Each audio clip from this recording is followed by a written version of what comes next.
fight from start to finish. Thank you. What's going on through your mind right now, and overall thoughts on your performance? Well, I'm happy to come out with a W. Obviously, super grateful. I had an amazing training camp. I trained at Fight Ready in Arizona, and Gibson MMA. I'm grateful for all my training partners and my coaches down there. We worked so hard.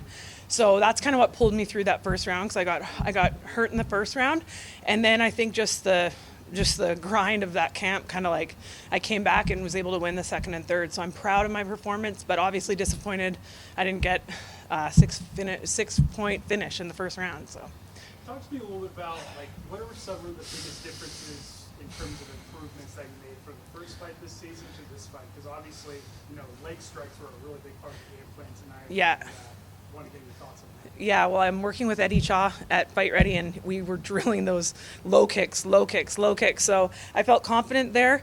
But obviously, it was getting my groove, my rhythm back, kind of it's been a tough, 3 losses. I haven't had that in my career before. So it came from last year, broken orbital, to then losing that split decision to Aspen, to then losing that fight against Pacheco.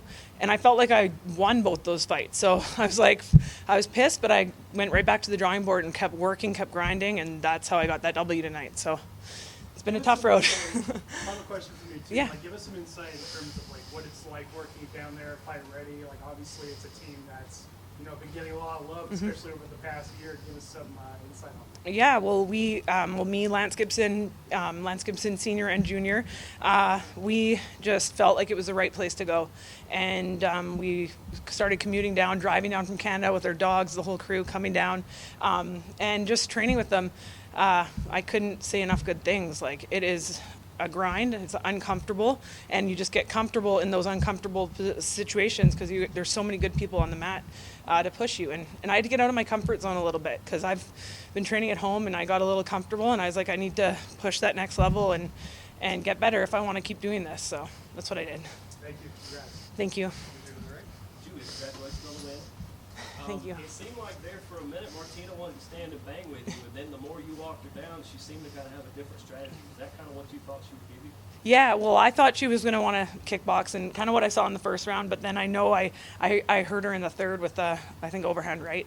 We were drilling a lot, and it just, she didn't really want to after, and she was kind of playing that game of just, I was a bit out of my distance and stuff, but I started feeling a little bit better as the fight went on, and yeah, found my range. Just, overall, what are your impressions of her? I don't know if it's the first time you fought or not, but, overall impressions of her and her fight style. She's great. I knew she was going to be a tough opponent. I know she's got a ton of Muay Thai experience, and I know that was just sometimes you get caught in this game, obviously with that head kick knockout last time. But yeah, I'm focused on myself, and I'm mad I didn't get the finish tonight. But obviously, she's a great opponent. So. Last question for me. What is being in the PFL, being a part of this, what does that mean to you? I want to be the PFL champion. So that's kind of I don't wish injury on anyone, but I hope that I'm that, that person and standing in the wings that gets called up in the next fight in August or the finals, whatever it is. I just want to be that there because I know my 3 points isn't going to get me into it, but I'm ready. Congratulations and good luck. Thank you. Over here in Little, Julie, you mentioned the 3 tough losses before this one. When you are in such a close fight, you hear your name called at the end of the fight. What are the emotions like? There's a weight off the shoulders to get back to the call. Yeah, obviously we worked so hard, so I was just I was super grateful. And obviously when you're in the fight and it goes to the judges, you never know what's going to happen. So I was just hoping that I did enough, and I know I did enough, and yeah, so it was great hearing my name called at the end of that fight. Last week, we saw you get back to Canada. We saw the perfect run from the Canadians. You get to win now. What makes fighting a Canadian so tough? Well, I mean, we're a tough country, and I think that obviously, it's been a long time since the UFC was in BC, and we showed that it's got to come back. It was so exciting, and seeing all those guys from Canada do so good, it was super motivating for this one. So, Thanks so much. yeah. Kate Shine? Really, on that quick note, being from Canada, there's that thing, one of the nicest countries ever.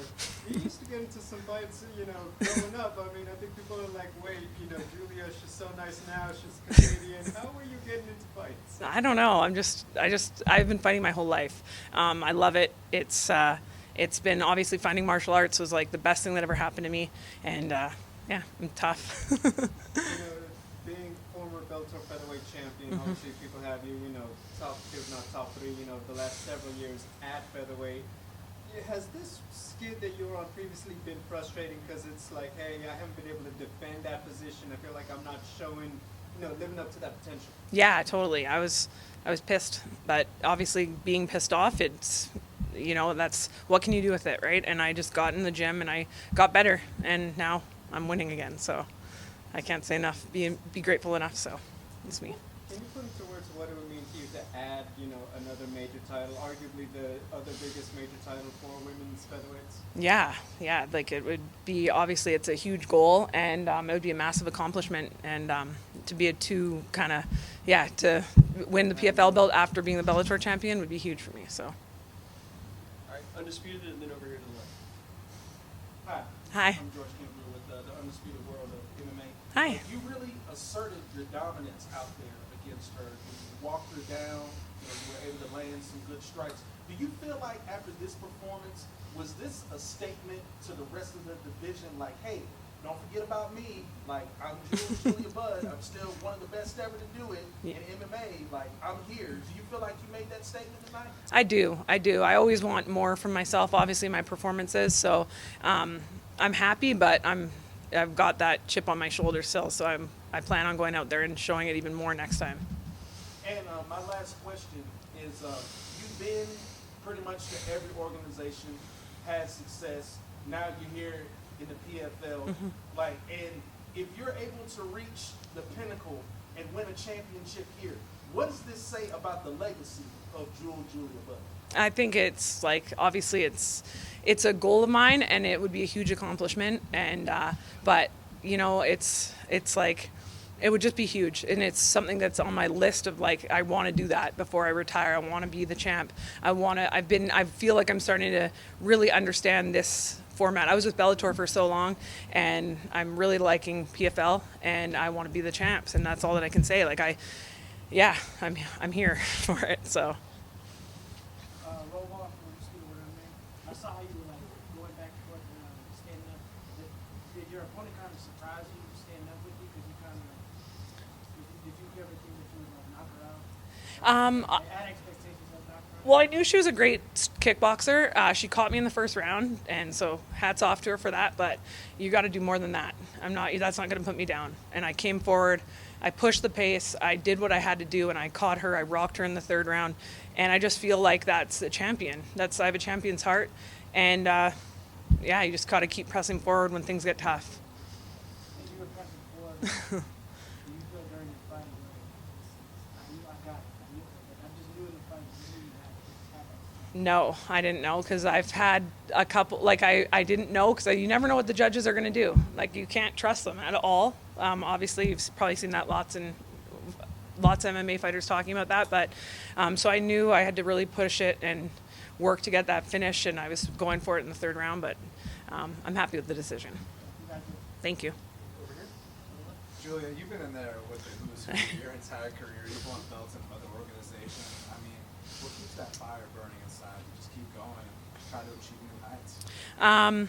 I think it just, obviously it's lit. Like, I always have a fire burning. I'm always motivated, and I just feel like I'm not done. And that's kind of just been my go-to. I want to prove that you can come back and be a champion again after losing your championship belt, and that's kind of just what keeps me going. Also, my family. I want to do it for my family.